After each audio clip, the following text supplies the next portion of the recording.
नमस्कार दोस्तों, मैं हूं रॉकी रॉय और आप सुन रहे हैं haunted by Rocky horror podcast, जहां हर कहानी आपके रोंगटे खड़े कर देगी।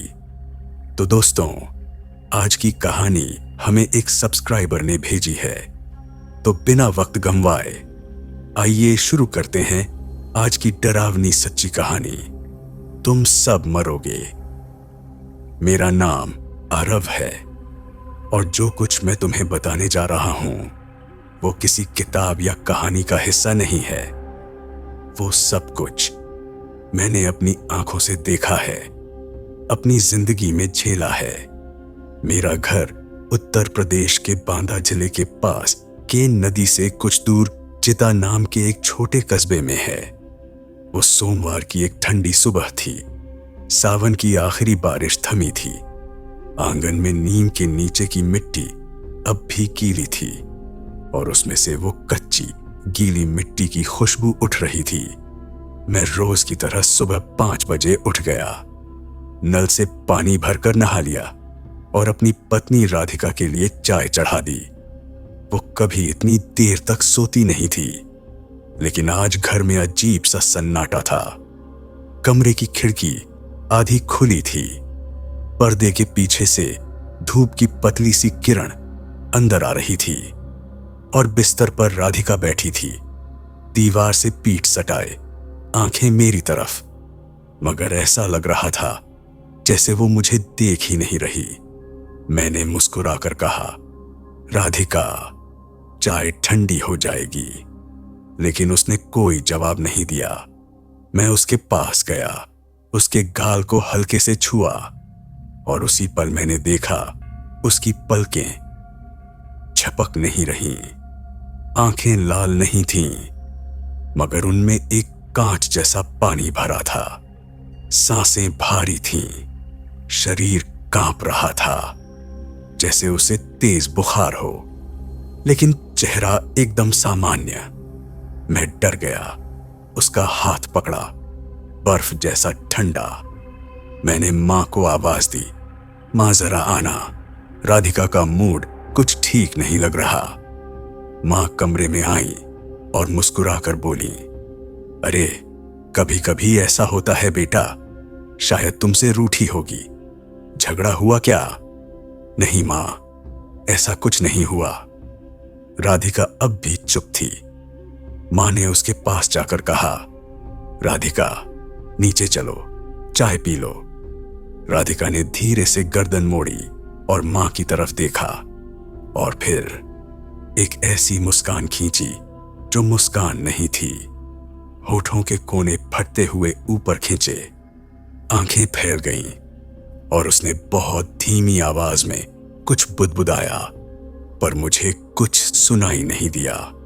मां ने मुझे देखते हुए कहा, तू दुकान जा बेटा, मैं देख लूंगी। और मैं वहां से निकल गया। कुछ देर बाद मां ने पूजा, मेरी छोटी बहन, को आवाज दी, जा जरा ऊपर, राधिका को नीचे बुला। पूजा ऊपर गई, लेकिन कुछ ही सेकंड बाद उसकी चीख सुनाई दी, मां। हम सब दौड़े ऊपर। राधिका अब वैसी नहीं थी। उसके बाल खुले थे, आंखें लाल, साड़ी का पल्लू कंधे से फिसला हुआ और वो जीभ बाहर निकालकर गुर्राहट जैसी आवाजें कर रही थी। पूजा दीवार से चिपक गई।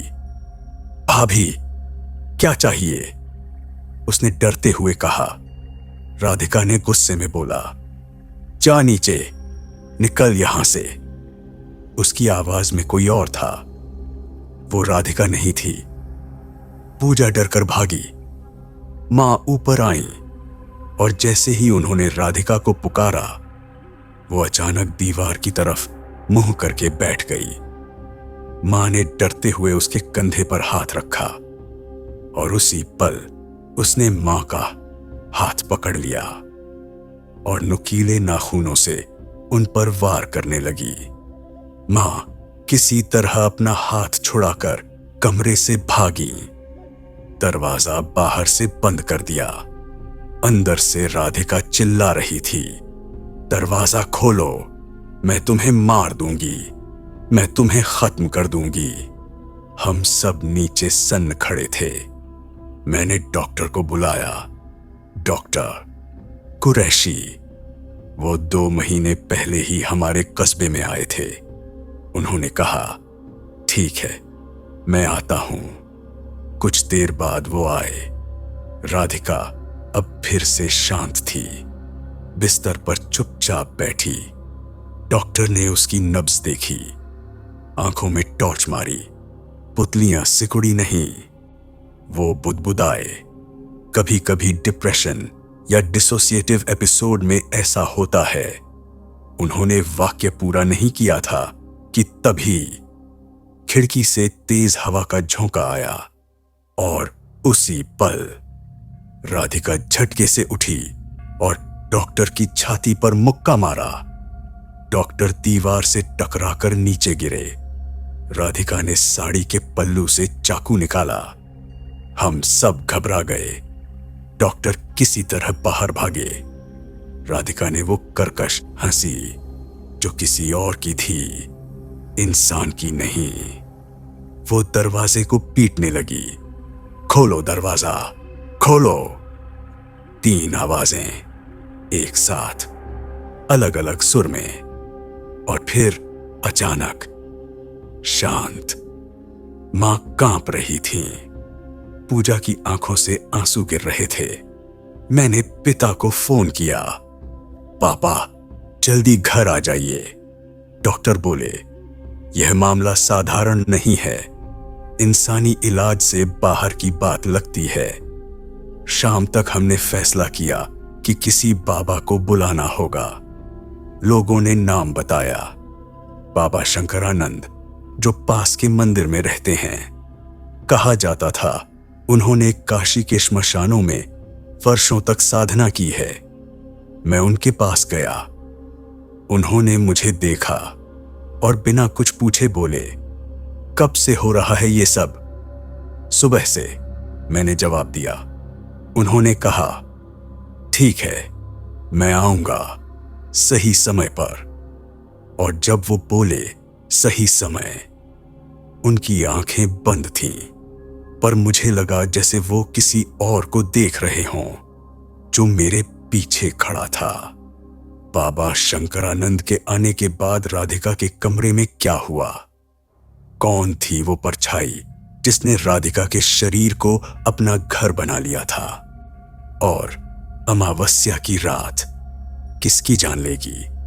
तो चलिए फिर इस कहानी की गहराई की ओर। शाम ढल चुकी थी।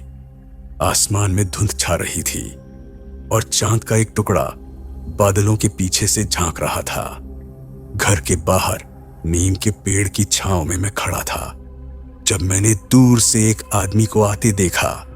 सफेद धोती, लाल अंगोछा, हाथ में कमंडल और गर्दन में बिखरी रुद्राक्ष की मालाएं। वो बाबा शंकरानंद थे। उनके कदम जमीन पर नहीं, जैसे हवा में पड़ रहे थे। वो मेरे सामने रुके और बोले, लड़का, तेरा घर शुद्ध नहीं है। मैंने कांपते हुए कहा, बाबा, सब कुछ उल्टा हो गया है। वो जो अंदर है वो राधिका नहीं है। बाबा ने आंखें बंद की और मंत्र बुदबुदाने लगे। AUM भूर्भुवः स्वः, AUM नमः काली कर्कोटकाय नमः। फिर बोले, मुझे उस कमरे तक ले चल, लेकिन कोई आवाज नहीं करेगा। धीरे से लकड़ी के फर्श पर कदमों की आवाज, दरवाजा खुलने की चरमराहट। हम ऊपर गए। दरवाजे के अंदर से कोई आवाज नहीं आ रही थी। बाबा ने दरवाजा धीरे से खोला। कमरा अंधेरा था। बस खिड़की से आती हल्की रोशनी में राधिका दिखी। फर्श पर बैठी दीवार पर कुछ उकेर रही थी। मैंने देखा वो अपनी ही उंगली से खून से कुछ लिख रही थी। बाबा आगे बढ़े और धीमी आवाज में बोले, तू कौन है और इस शरीर में क्यों आई है? राधिका ने सिर उठाया। आंखें पूरी काली थीं। कोई सफेदी नहीं। वो बोली, क्योंकि मैंने कहा था अगर वो झूठ बोलेगा तो मैं उसे नहीं छोड़ूंगी। कमरा ठंडा पड़ गया। बाबा ने मेरे तरफ देखा। क्या तूने किसी से कोई वादा किया था बेटा? मैंने सिर झुका लिया। हाँ बाबा, 5 साल पहले जब मैं कॉलेज में था, एक लड़की थी, माया। बाबा बोले, सब कुछ बता। धीरे से बैकग्राउंड में धड़कनों की आवाज। मैंने सांस ली और बोला, हम दोनों एक दूसरे से बहुत प्यार करते थे, पर एक दिन मैंने उसे छोड़ दिया क्योंकि मेरे घर वाले राधिका से शादी करवाना चाहते थे। माया ने कहा था, अगर तू मुझे छोड़ देगा तो मैं मर जाऊंगी और तेरे साथ ही रहूंगी। मुझे लगा वो गुस्से में बोल रही है। बाबा की आवाज गहरी हो गई। वो मर चुकी है। मैंने सिर उठाया। क्या? बाबा बोले, वो उसी रात कुएं में कूदी थी और अब उसकी आत्मा तेरी पत्नी के शरीर में है। मैं वहीं बैठ गया। दिल की धड़कनें कानों में गूंज रही थीं। बाबा ने आसन लगाया, त्रिशूल को जमीन में गाड़ा और लाल धागा कमरे के चारों कोनों में बांधा। फिर बोले, अब जो भी होगा पीछे मत हटना, चाहे वो तेरे नाम से पुकारे या गिड़गिड़ाए। ध्यान रखना, वो राधिका नहीं है।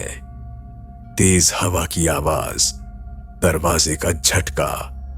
बाबा ने मंत्र शुरू किए। AUM, ह्री क्लीन चामुंडाए विच्चे।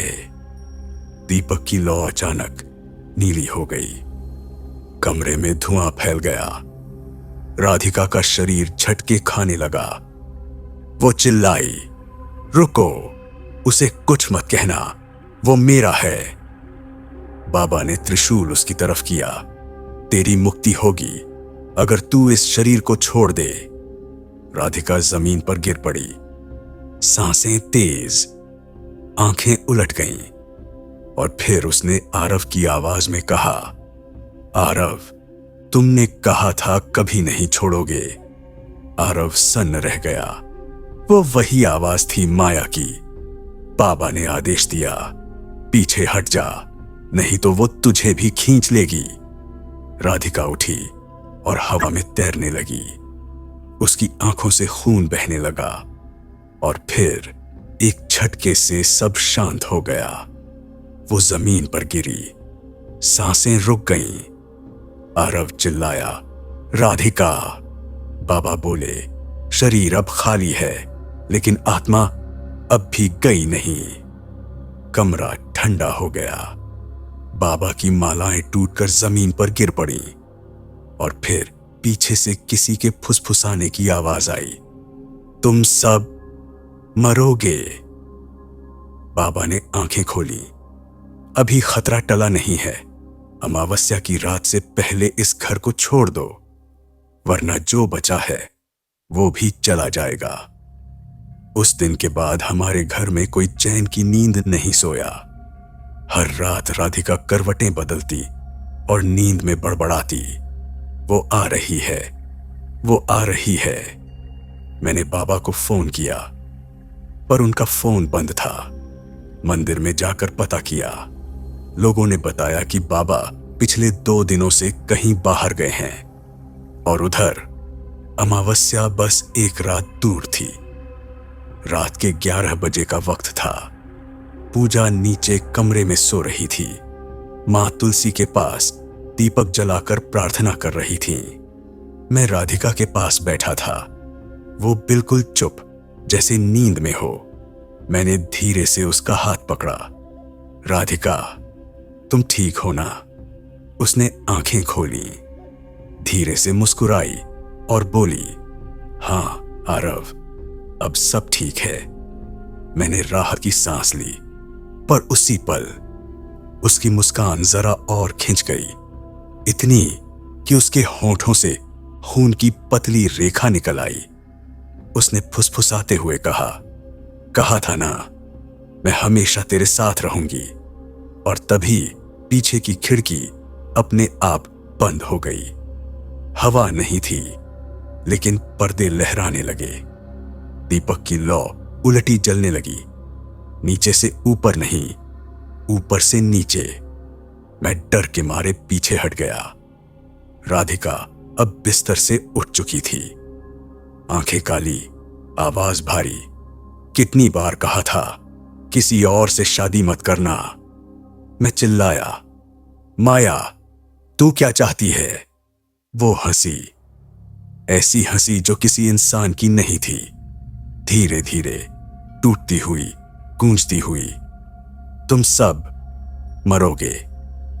तेज हवा की आवाज, घर की खिड़कियां जोर से पटकने लगती हैं। नीचे मां ने आरती की घंटी बजानी शुरू की। पूजा रो रही थी, लेकिन राधिका का शरीर हवा में उठ गया, जमीन से 2 फीट ऊपर। उसकी गर्दन धीरे धीरे घूम रही थी पीछे की ओर। मैंने जोर से चिल्लाया, माया राधिका को छोड़ दे। वो चीखी, तो मर जा उसके साथ। और उसी पल बिजली कड़की, पूरा घर अंधेरे में डूब गया। मैंने टॉर्च उठाई और राधिका की तरफ देखा। वो गायब थी, कमरा खाली था। तभी नीचे से मां की चीख सुनाई दी, आरव नीचे आ। मैं भागा। दीपक बुझ चुका था। मां जमीन पर गिरी थीं, आंखें खुली और उनके माथे पर 3 खरोंचें। पूजा कांपते हुए बोली, भाभी छत पर हैं। धीरे से हवा की सीटी जैसी आवाज, कदमों की आहट। मैं टॉर्च लेकर छत की सीढ़ियों पर चढ़ा। हर कदम के साथ धड़कनें तेज होती जा रही थीं। ऊपर अंधेरा था, बस आसमान में चांद का हल्का धब्बा। और वहां राधिका खड़ी थी, बाल हवा में उड़ रहे थे और उसके पैरों के नीचे की जमीन पर लाल निशान बने थे, जैसे किसी ने खून से खींचा हो। वो बोली, आरव तूने कहा था ना हमेशा साथ रहेंगे। मैं चुप था। वो धीरे से आगे बढ़ी, तो चलो आज साथ मरते हैं। और उसने मेरा हाथ पकड़ा। उसकी पकड़ इतनी ठंडी थी कि मेरी उंगलियां सुन्न पड़ गईं। वो मुझे छत के किनारे की ओर खींचने लगी। मैंने पूरी ताकत से उसे धक्का दिया। नहीं, वो पीछे गिरी। उसकी आंखों से खून बह रहा था, पर वो मुस्कुरा रही थी। तू नहीं बच पाएगा आरव। अचानक पीछे से बाबा शंकरानंद की आवाज आई, पीछे हट जा पिशाचिनी। वो छत पर आ गए थे, हाथ में त्रिशूल और मुंह से लगातार मंत्र। उन्होंने त्रिशूल जमीन में गाढ़ा और चिल्लाए, ऐं ह्रीं क्लीं चामुंडाय नमः, देहि मुक्ति देहि। राधिका की चीख आसमान में गूंज गई।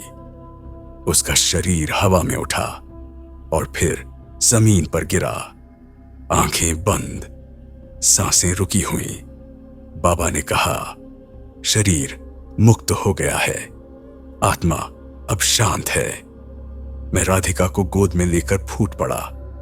वो नहीं हिली, सिर्फ उसके गाल से एक आखिरी आंसू बहा, जो मेरे हाथ पर गिरकर गायब हो गया। धीरे धीरे बैकग्राउंड में पवन की सिसकी जैसी आवाज। सुबह जब सूरज उगा, घर में अजीब सन्नाटा था। दीवारों पर खून के निशान मिट चुके थे, पर जब मैंने खिड़की खोली, नीचे आंगन की मिट्टी पर कुछ लिखा था, मैं वादा निभा चुकी हूं। बाबा बिना कुछ बोले चले गए। घर अब सामान्य दिख रहा था, पर उस रात के बाद मैं हर बार जब भी आईने में खुद को देखता हूं, तो पीछे हमेशा कोई परछाई मुस्कुराती है। वो शब्द, वो मिट्टी में लिखा लाल निशान अब भी मेरे जहन में गूंजता है।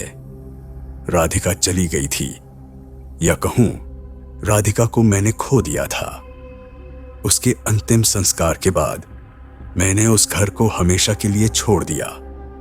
पर कुछ चीजें होती हैं ना रॉकी, जो घर छोड़ने से नहीं छूटती, जो जहां भी जाओ वहीं तुम्हारे साथ चली आती हैं।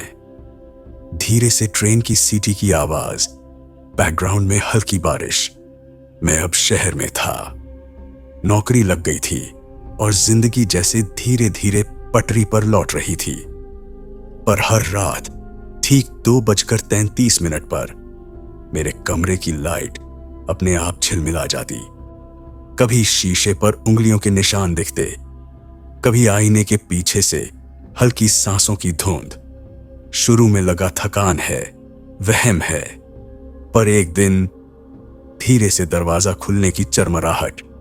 दरवाजा अपने आप खुला और वहां कोई नहीं था, बस जमीन पर हल्के हल्के गीले पैरों के निशान, जो मेरे बिस्तर तक आते थे और वहीं रुक जाते थे। मैंने सोचा शायद किसी ने मजाक किया है, पर जब मैंने दरवाजा बंद किया, पीछे से एक आवाज आई, आरव। वो वही आवाज थी, माया की। मैं धीरे धीरे मुड़ा। कमरे में अंधेरा था, पर खिड़की के शीशे पर किसी ने खून से लिखा था, तुम सब मरोगे। तेज हवा का झोंका, फिर अचानक सन्नाटा। अगले दिन मैं सीधे बाबा शंकरानंद के पास पहुंचा। मंदिर अब वीरान था। दीवारें टूटी, घंटी जंग लगी हुई। पास बैठे एक बुजुर्ग ने कहा, बाबा तो 2 महीने पहले चल बसे बेटा, अमावस्या की रात को। मैं सन्न रह गया। कैसे? बुजुर्ग बोले, लोगों ने बताया, उनके कमरे की दीवार पर खून से लिखा था, अब वो उसके पास है। धीरे से हार्टबीट की आवाज। उस रात मैं देर तक सो नहीं पाया। कमरे में अंधेरा था, पर अचानक बिस्तर के पास से ठंडी हवा का झोंका आया। लाइट अपने आप बुझ गई। कान के पास से किसी ने धीरे से फुसफुसाया, मैं तुझसे नाराज नहीं हूं आरव। मैंने चीख कर पूछा, माया क्या चाहती है तू? और फिर वो परछाई मेरे सामने आई, काली, धुंधली, मगर आंखें वैसी ही जैसी राधिका की थीं। वो बोली, मैं अब तुझे नहीं चाहती, मैं सिर्फ अपना वादा पूरा करने आई हूं। उसने पीछे की ओर इशारा किया। मैंने मुड़कर देखा और दीवार पर लिखा था, अब तुम्हारी बारी है। धीरे से सांसों की भारी आवाज, फिर सब शांत। अगली सुबह लोगों ने दरवाजा तोड़ा। कमरे में मैं था, कुर्सी पर बैठा, आंखें खुली हुईं, और मेरे चेहरे पर वही मुस्कान थी जो राधिका की थी। मेरे हाथ में एक कागज था जिस पर खून से लिखा था, कहानी खत्म नहीं हुई है, अब ये सुनने वालों की बारी है। Haunted by Rocky horror podcast, जहां हर कहानी सिर्फ डर नहीं देती, बल्कि तुम्हारे साथ घर तक चली आती है। अगर इस कहानी को तुम रात में सुन रहे हो, तो अगली बार जब लाइट छपक जाए, जरा ध्यान से देखना, कहीं वो परछाई तुम्हारे पीछे तो नहीं।